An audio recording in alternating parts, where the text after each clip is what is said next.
अध्यक्ष राहुल गांधी जी द्वारा जो देश की जनता के साथ आने वाले पार्लियामेंट चुनाव में कांग्रेस की सरकार बनने के बाद देश को जो मिनिमम आय गरीब जनता के लिए सुनिश्चित करने का प्रावधान करने की बात की गई है, उसका हम स्वागत करते हैं। ये एक ऐतिहासिक निर्णय है और जिस दिन ये उन्होंने घोषणा की है, ये दिन हिंदुस्तान के इतिहास में स्वर्णमय अक्षरों के साथ लिखा जाएगा, क्योंकि ये पहली मर्तबा है कि किसी पॉलिटिकल पार्टी के अध्यक्ष ने अपनी सरकार बनने के ऊपर भारत के गरीबी रेखा से नीचे रह रहे परिवारों को अपना गुजारा करने के लिए एक मिनिमम आय की गारंटी जो है वो देने की बात कही है। और इस तरीके से हर व्यक्ति को भारत में आगे बढ़ने का मौका मिलेगा।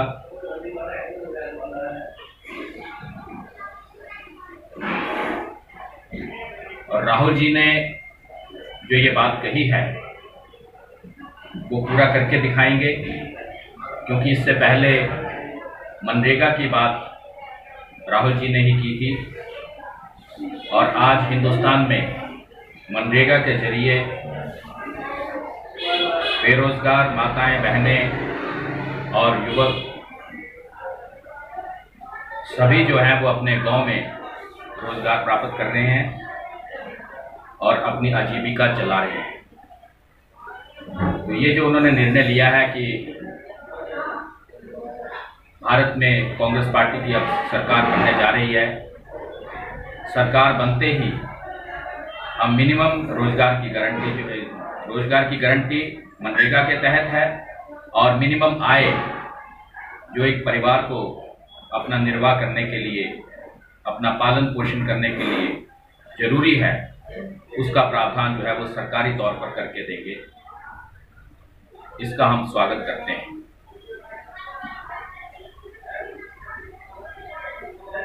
पार्लियामेंट के चुनाव चल रहे हैं और इन चुनावों में कांग्रेस पार्टी जो है वो बहुमत की ओर बढ़ रही है। हिमाचल में भी बहुत जल्द चारों उम्मीदवारों का ऐलान जो है वो एक निश्चित प्रक्रिया के तहत करके जो है वो सामने आपके आ जाएगा और हम चारों की चारों सीटें जो हैं वो जीतकर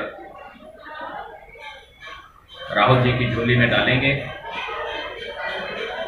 क्योंकि हिमाचल की जनता ने इस बार निर्णय लिया है कि हम बदलाव करेंगे। जिसका स्पष्ट उदाहरण उन्होंने जो चंबी में हमारे जिला कांगड़ा में राहुल जी की रैली हुई थी,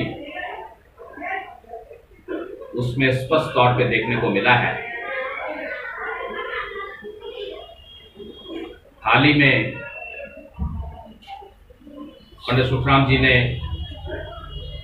कांग्रेस पार्टी को पुनः ज्वाइन किया है। हम इसका स्वागत करते हैं और राहुल जी का, अखिल भारतीय अध्यक्ष जी का धन्यवाद करते हैं कि उन्होंने पंडित सुखराम जी को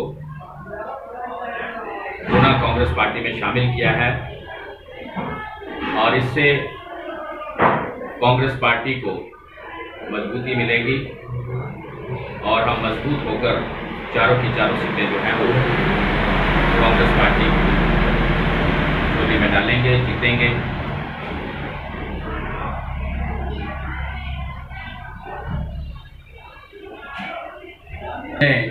राहुल जी ने लिया है कि किसानों का ऋण जो है वो माफ किया जाएगा। जैसे उन्होंने छत्तीसगढ़, मध्य प्रदेश, राजस्थान में सरकार बनने से पहले वहाँ की जनता के साथ वादा किया था और उस वादे के तहत वहाँ के किसानों के ऋण जो है वो माफ़ किए गए हैं। उसी तरीके से हिंदुस्तान में भी कांग्रेस पार्टी की सरकार बनने के ऊपर किसानों के ऋण जो है वो माफ़ करने के लिए राहुल जी ने जनता से वादा किया है। और कांग्रेस पार्टी जो भी वादा करती है उसको हमेशा पूरा करती है, क्योंकि प्रत्यक्ष को प्रमाण की आवश्यकता नहीं होती। जो भी वादे आज से पहले कांग्रेस पार्टी ने किए हैं वो सब व्यवहारिक हैं। अभी राहुल जी ने जो मिनिमम आय की गारंटी देने की बात की, इस पे बीजेपी के कुछ नेताओं की प्रतिक्रिया आई,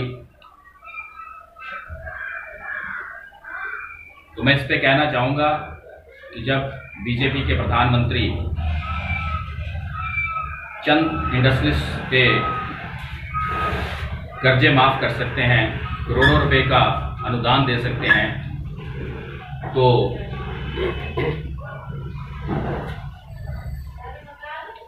एक गरीब परिवार को मिनिमम आय देने की जो बात राहुल जी ने की है वो बहुत व्यवहारिक है। मैं अरुण जेटली जी का बयान भी पढ़ रहा था। कांग्रेस पार्टी के पास बहुत से इकोनॉमिस्ट हैं और डॉक्टर मनमोहन सिंह जिससे बड़ा अर्थशास्त्री शायद ही विश्व में कोई होगा, इन्होंने जब ये निर्णय लिया है तो सारी कैलकुलेशंस को करके ये निर्णय लिया है और ये निर्णय जो है वो व्यवहारिक है। और जब मई महीने में हिंदुस्तान में कांग्रेस पार्टी की सरकार बन जाएगी, उस वक्त हिंदुस्तान की जनता को इस किए हुए वादे को पूरा करके कांग्रेस पार्टी दिखाएगी।